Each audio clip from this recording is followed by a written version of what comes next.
और ये होते किस लिए हैं? प्रोग्रामिंग एरर की वजह से, यानी जो यूज़र टाइप से, यानी जो कोडर होगा, यानी जो प्रोग्रामर होगा, उसकी साइड से कुछ ना कुछ। अब इस पे आइए एग्जांपल देख लेते हैं। फिर यहाँ पे हम लोग इसकी लेंथ निकाल के प्रिंट करा रहे हैं, str.length। लेंथ आप जानते ही हैं स्ट्रिंग फंक्शन है, तो ये इसकी लेंथ निकालेगा। अगर नीचे हम लोग यहाँ पे डिवीज़न बाई 0 कर रहे हैं, तो यहाँ पे देखिए, आप इसको रन करा के देखते हैं तो क्या आएगा। ठीक, तो 2 प्रिंट करा रहे हैं, तो 2 पे हमें कौन सी वैल्यू मिली? 3, तो 3 प्रिंट कर दे रहा है। अब दूसरे टाइप पे आते हैं। दूसरा टाइप क्या है? Unchecked exception. तो unchecked exception also known as run time exception, यानी चेक्ड एक्सेप्शन क्या था? कंपाइल टाइम पे चेक होता था और उसी टाइम पे हैंडल होता था। लेकिन अनचेक्ड एक्सेप्शन क्या होगा? वो रन टाइम पे अकर होगा एंड और not checked at compile time. These exceptions usually occur due to programming errors such as logic error, incorrect assumption in the code. They do not need to be declared in the method signature using the throws keyword. Make it optional to handle them. Example of the unchecked exception include means वही चीज़, ये run time पे अकर होते हैं और ये compile time पे check नहीं होते हैं। ठीक है, यानी कंपाइल टाइम में कोई एरर आपको नहीं दिखाई देगा, लेकिन रन टाइम पे यूजली ये आ जाते हैं। ठीक है, तो इनको क्या बोलते हैं? अनचेक्ड एक्सेप्शन होते हैं। और ये होते किस लिए हैं? प्रोग्रामिंग एरर की वजह से, यानी जो यूज़र टाइप से, यानी जो कोडर होगा, यानी जो प्रोग्रामर होगा, उसकी साइड से कुछ ना कुछ एरर होगा। जैसे लॉजिकल एरर, यानी डिवीजन बाय 0, या इनकरेक्ट एग्जम्पशन, यानी कुछ लॉजिक गलत लगा दिया, डेटा कन्वर्जन में गलत हो गया, ठीक है, असाइनमेंट में गलत हो गया, उस तरह के एक्सेप्शन। ठीक है, they do not need to be declare in the method, मतलब इनको मेथड में डिक्लेयर करने की जरूरत नहीं है, सोर्स कीवर्ड के थ्रू। और इसको हैंडल करना भी ऑप्शनल है, क्योंकि भाई यूज़र की तरफ से है तो उसको करेक्शन करना होगा। फाइन, तो इसमें कौन कौन से आते हैं? Null pointer exception, it is thrown when trying to और call a method on an object reference that नल।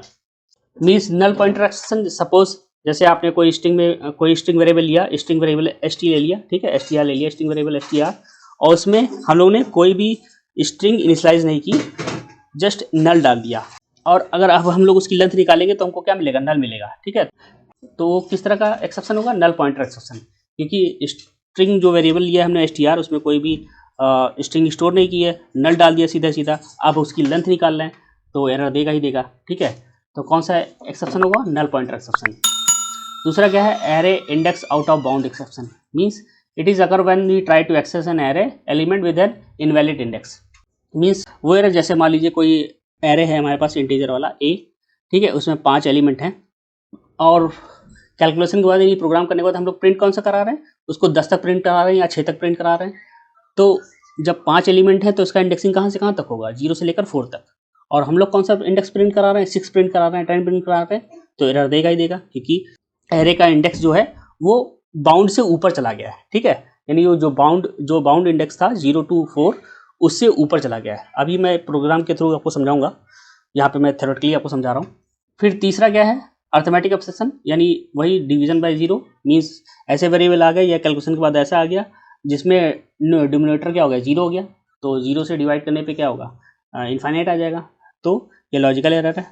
ठीक है, फिर illegal argument exception, means method that has been passed an illegal और इनअप्रोप्रिएट आर्गुमेंट, यानी जैसे इंटीजर वैल्यू में हम लोग ने इनपुट ली और उसमें हम लोग पास क्या करा रहे हैं? स्ट्रिंग पास करा रहे हैं, कैरेक्टर पास करा रहे हैं। ठीक है, तो ये इलीगल आर्गुमेंट एक्सेप्शन हो जाएगा। तो ये सब किस तरह के एक्सेप्शन होंगे? Unchecked exception. ठीक है, और ये किसका टाइप है? ये एक्सेप्शन का सेकंड टाइप। पहला टाइप क्या था? Checked exception. ठीक है, ये अनचेक्ड। अब इस पे आइए एग्जांपल देख लेते हैं। तो देखिए, यहाँ पे मैंने एक क्लास ली है, unchecked exception example publicity wide main. यहाँ पे मैंने एक स्ट्रिंग ले लिया, स्ट्रिंग वेरिएबल str, इसमें नल स्टोर कर लिया। फिर यहाँ पे हम लोग इसकी लेंथ निकाल कर प्रिंट करा रहे हैं, str.length। लेंथ आप जानते ही हैं स्ट्रिंग फंक्शन है, तो ये इसकी लेंथ निकालेगा। अगर मान लीजिए str में मैंने अगर मान लीजिए यहाँ पे प्ले स्टोर किया होता तो इसकी लेंथ कितनी होती? 4 होती। ठीक है, तो 4 प्रिंट कर देता, बट इसमें मैंने नल स्टोर किया है तो यहाँ पे क्या एरर दे देगा? Null pointer exception. ठीक है, अब दूसरे पे आते हैं। यहाँ पे देखिए, मैंने एक एरे लिया है, एरे वेरिएबल AAR, इसमें मेरे 3 एलिमेंट है, तो इसका इंडेक्सिंग क्या होगा? 0 1 2, तो इंडेक्सिंग 0 से 2 तक होगी। और हम लोग यहाँ पे प्रिंट क्या करा रहे हैं? इंडेक्स नंबर 5, तो 5 तो है ही नहीं, तो इस बाउंड के ऊपर चला गया, यानी इस एरर इंडेक्स के बाउंड के ऊपर चला गया। इसका बाउंड क्या है, अपर बाउंड क्या है 2, तो इस बाउंड के ऊपर चला गया, तो इसलिए यहाँ पे एरर क्या आ जाएगा, error index out of bound. ठीक है। अब थर्ड एग्जांपल क्या है, डिवीजन बाय 0। अब जैसे यहाँ पे मैंने रिजल्ट मिल गया है, इंटीजर वेरिएबल रिजल्ट मिल गया है 10 डिवाइड बाई 0। ठीक है। अब ये इनफाइनाइट देगा, फाइन। तो यहाँ पे क्या आ जाएगा, अर्थमेटिक एक्सप्रेशन। ठीक है, डिवीजन बाय 0 हो रहा है। अब इसको मैं रन करा के दिखा देता हूँ तो आपको क्लियर हो जाएगा। चलिए प्रोग्राम पे चलते हैं। अब देखिए हम लोग यहाँ प्रोग्राम पे आ गए। यहाँ पे मैंने str नल लिया हुआ है, यहाँ पे लेंथ प्रिंट करा रहे हैं। ठीक है। यहाँ पे अगर उसको एरर मिला तो यहाँ पे एरर मैसेज प्रिंट करा देगा। ठीक है। और यहाँ पे एरे मैंने लिया 3 एलिमेंट का, इसका इंडेक्सिंग क्या है 0 1 2। ठीक। और यहाँ पे हम लोग 5 प्रिंट करा रहे हैं और नीचे हम लोग यहाँ पे डिवीजन बाय 0 कर रहे हैं। तो यहाँ पे देखिए, अब इसको रन करा के देखते हैं तो क्या आएगा। देखिए जैसा मैंने यहाँ पे डिक्लेयर किया था, यहाँ पे can not invoke because TR is null. ठीक है। तो यहाँ पे नल पॉइंटर एक्सप्रेशन आ गया। दूसरे में इंडेक्स आउट ऑफ बाउंड आ गया क्योंकि लेंथ उसकी 3 तक थी। ठीक है। यानी एलिमेंट उसमें 3 थे और इंडेक्स कहाँ था 0 से लेकर 2 तक, तो ये भी इंडेक्स आउट ऑफ बाउंड आ गया, एक्सेप्शन आ गया। यहाँ पे डिवीजन बाय 0 आ गया।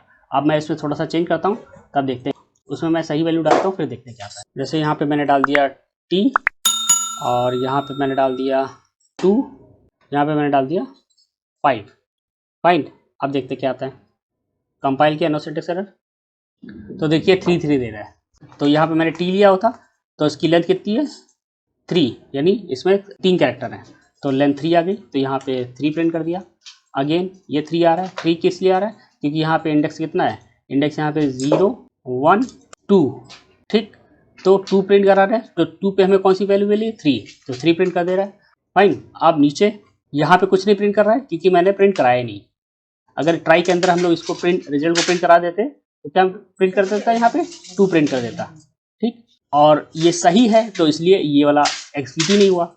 इसमें जब एरर आता तब ये एग्जीक्यूट होता, बट इसमें एरर आया नहीं, बट ये डिवीजन सही हो रहा है। ठीक है। तो इसलिए ये एग्जीक्यूट ही हुआ। फाइन। अगर ये इसमें एरर आता तो ये एग्जीक्यूट होता, जैसे पिछले वाले अभी एग्जाम्पल में था। आई होप फ्रेंड ये आपको वीडियो वर्थ इट लगा होगा। टाइप ऑफ एक्सेप्शन आपने अच्छे से जाना और प्रीवियस वीडियो मैंने एक्सेप्शन और एरर के बारे में जाना था। आगे हम लोग फर्दर एरर देखेंगे, जावा एरर क्या होते हैं। ठीक है, उनका एग्जांपल देखेंगे। तो अगर आप लोग को ये वीडियो अच्छा लगा तो hit like and subscribe, share करिए।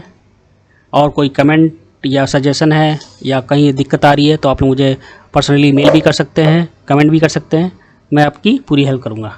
ठीक है। तो मिलते हैं नेक्स्ट वीडियो में, तब तक के लिए good night, take care, see you next video.